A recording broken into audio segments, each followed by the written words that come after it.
So the Lion Gates portal comes to a peak on August the 8th, and the energy is already moving. The 8-8 portal. So, first, let's talk about portals. Like, what is a portal? Because there's a lot of portals that are open, and it is where there is like double synchronicities type of energy, so that the veil is thinner, like the ability to connect, the ability to receive, and everything has its intentional purpose. For example, the number two, right? The number two can signify partnership, um, making a decision, or it can, like, between decisions, trying to figure something out and toggle something. So when you have something on like 222, there's like this amplified energy, or depending on where the planets are, the arc minutes of the planets, it's all like stacked, right? Which is like where the portal starts to open up and expand for you to participate in the energetic frequency signature of that portal. When I think about, or let's talk about 8-8, because we're talking about the Lion's Gate. So the Lion's Gate, in the constellation, the sun is in the constellation of Leo, the lion, and it is in alignment with the star Sirius, which is the brightest star in the sky. And so there is this like amplification of light. And this Lionsgate portal is extremely potent because we have Jupiter also in the constellation of Leo. Okay, so we look at the infinity symbol, which is like you're getting back what you put out. Also, the number 8. So on 8-8, it is high manifestation energy, but manifestation is not good or bad. It's just the ability to get what you put in, put out type of energy. It's kind of like karma. Like, I feel like we put these connotations, I don't even know if that is the proper word, but on different terms like karma. Oh, is it good or bad? It's like, well, how have you been? Have you been operating within your own authority? Have you been operating from your own frequency? Have you been doing what you feel called to do? Have you been being like disciplined and obedient in those things? Or have you been rogue? Right? Have you just been just out here, And sometimes I feel like life calls for that. So I personally do not feel like there's a good or a bad. Some of my more interesting times of life when I was just, I'm a Gemini. I need to move. I'm like a fucking tornado. Like, if I try to be too stagnant, I am just resistant to my own frequency and energy, which is not good either. So I'm never going to come and tell you that something is good or bad. I'm going to ask you, are you operating within your own authority? Are you following other people and not participating from a self perspective or an inner world perspective, and all those things? When I think about manifestation, I don't, one, you're going to get what you put in, you'll get it out. But it's not sometimes it's like, whatever we ask for, I feel like we can receive. But we're in the way of receiving that. Or maybe our karmic bag is in the way of us getting to that. Or maybe it's not time for that thing to come into our life, because if it does, then it's going to keep us from our highest timeline. Okay. So Spirit has given me this energy. Whenever I have studied or started studying astrology, or even when I was a kid, I used to have this dream, or maybe this like awakened understanding that I had a conversation with Source, God, and my ancestors. And I was like, okay, I'll go back. And we were just kind of walking through this space of like, okay, I'm going to experience this and I'll do that. And then at this time, this will happen. And then I'll do this and I'll do that. Well, I'm getting chills. And at this time, that will happen. Okay. And God was like, cool, cool, cool, cool. You know, like, and that is what formulated my birth chart. Like, okay, here's her cosmic energy. She's going to jump down this portal of Gemini like a freaking tornado. Um, a lot, even like my hair, I didn't start growing my hair out until I had a really significant death in my life in 2018. My hair used to be straight and short, and when I started my locks, they were probably like this long. And then I look at my hair now and I'm like, what is this? Like, oh my God, this mane, right? But I'm also Leo Moon, Leo Rising, so I feel like things happen as they're supposed to happen. But I feel like we try to manifest an external reality that we may not be able to sustain energetically, frequency wise, all the things, right? So a lot of the examples, or one of the other examples that I get, oh, okay, so they're telling me to go back to the chart thing. Okay, so then we're birthed into this life with this chart. And there are still these things that we have to hit or accomplish or work through, or karma. Like, I know that I was a man in another life and I was a thought of a hoe. Do you hear me? Like, I have memories of being in brothels. I have memories of, and even growing up, I've always, like, I've never been able to be, this is a lot of information, ain't it? But I've never been able to be promiscuous. But I've always had this, like, I felt like there was this masculine energy trying to come out of me just now. I've always had this love for women, the beauty of women. Like, I feel like we are beautiful. And I'm like, God did his thing. Do you hear me? Like, poor men. Like, I don't know. I don't think that it's, I'm not even going to get into how I feel about men and women.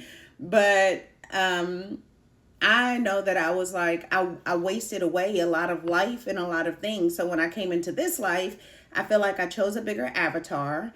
I feel like I got to work through a lot of the karmic debt and I chose a really hard path of entry in order to do that, so that I could still have life in order to do this, right? And I understand that, but you could have asked me at 25 and I felt cursed. Like, my mom's died, my grandma's died, I have a kid, I'm in an abusive relationship. I was a foster kid. My dad was addict. My mom was absent. Like, what the fuck? And now I'm like, oh, okay.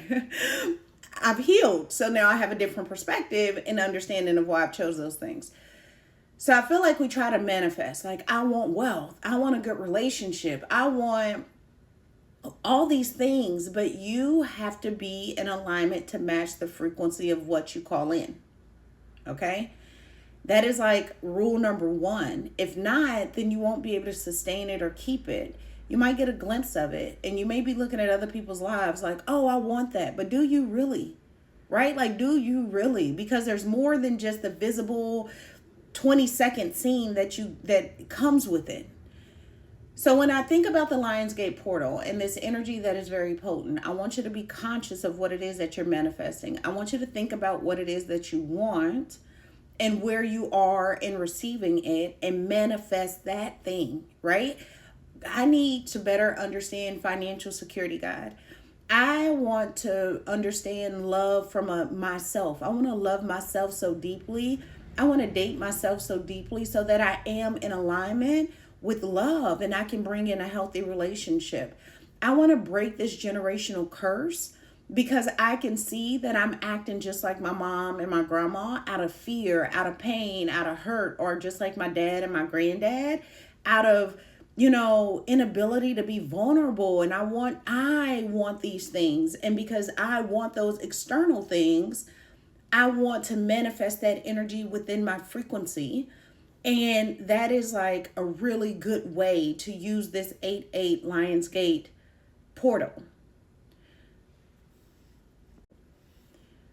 When I first went and I did a Lionsgate portal meditation type thing, I remember taking a shower with the intention of doing a meditation for the Lionsgate portal, right? And I wrote down a bunch of things that I wanted to manifest. And then I remember laying in my bed for about an hour. And this was before I had my third child. So this had to be 8 years ago. Okay. That's crazy. Okay. Okay. So 8 years ago. The number 8 is important. And the next day, I woke up and I remember Spirit telling me to go find something in, like, I was looking for something from my husband and I didn't know what I was looking for. I was like, what am I looking for? I found it. Okay. And I was like, what the fuck is this? Okay. And then I remember maybe like a week later, like, I almost left my marriage at this time, but I didn't. And then a week later, I had to switch bedrooms. So then we split bedrooms because my frequency could not stand the TV, the noise. Like, my frequency started to become so sensitive that I needed my own space. I needed to sleep by myself. I did not want to be next to him. I didn't want to be, and this is not me bashing him because I'm not, but it was just like all of these big potent things started happening in my life that shifted me like a hard course correction. And I was like, but what I asked for was a healthy relationship, or I asked for love, or I asked for wealth, like in a very general sense, because you don't think, you go, oh, if I'm making, I don't know, $30 an hour, then I can manage money. No, you can't. Because there is a understanding of like discipline. Anyway, I'm not getting into that. But my point is, it didn't ruin things, but it broke everything apart. Because what God was doing was going, okay, well, I have to move you into a different frequency in order to give you the manifestations that you want to be in alignment with, because you're not in alignment with them now, right? Consciously, I'm like, the fuck? Yes, I am. Give me that shit, And I wasn't. And even now, as I think about who I am, I've come so far. And my obedience and in my energetic infrastructure and coding and all the things. And as I know the planets have moved, and as I know that we're in this new earth frequency, I just want you to be very conscious and open to God picking you up and shifting you. It happens anyway. But when you're participating in portals, I feel like it amplifies, especially with Jupiter in Leo in conjunction with the alignment of the star Sirius. And I have felt this energy of like this galactic council. These beings are present right now, right? The Syrian galactic, I can see them in my mind's eye right now, which is crazy. And they're oh my gosh, like they're present, right? So I just want you to know that you're not entering something. I don't want you to enter it mindlessly. And I also don't want you to not participate, because how you're thinking, your emotional state, all of those things are bringing in more things right now. Amplified. And then we're going to have a solar eclipse in Leo on August the 12th. Like, boom, new experiences. Here you go, right? Course correction. Here you go. And the solar eclipse is going to be external. It's going to be visible. It's new. So there's seeds that are being planted in darkness, but the solar eclipse is going to be it's solar, right? It's not lunar when we're releasing and things are subconscious. It is like we are soaking up these new opportunities that are being blasted on from the sun and the codes of the sun that is in alignment with Sirius and Jupiter and expansion, but it can also be very overwhelming. So I feel like this month is potent. Potent is the word that I keep getting, energetically. And if you don't know that you're playing a game of frequency and energy and you're still playing in the 3D, I don't want you to misstep. I don't want you to call in things. I want you to watch your mouth. I want you to watch your words. Oh man, I just need this. Or man, I wish that mother would. Okay? Because your words are powerful right now. Your energy is powerful right now. So, use it to change the world. We have this Leo to Aquarius axis happening. Use it to change the world because we are in this world. Our kids are in this world. Our grandkids will be in this world. And as we build it, we want to build it from a place that is pure and beautiful, not from our own pettiness, not from our own bullshit, not from our own trauma, because we have not healed. Okay? So the next 10 days, it's like all the TikTok songs and all the rah, rah, rah, and let me like post ass pics and let me like do something else. Choose to like dig a little deeper, and I'm not saying that I'm not with the shit, because depending on the day and time, I am totally with the shit. But also there's a time and a place, and this is not the time or the place. August is going to be a profound month. August can be a month that changes your life entirely if you allow it and if you step into it. But be prepared for you to be lifted and shifted depending on what it is that you're asking. And we know we get what we put out. So watch your words, watch your mouth, because I do not want that ricochet coming back and causing havoc or a blockage towards what you truly are trying to manifest. I love you.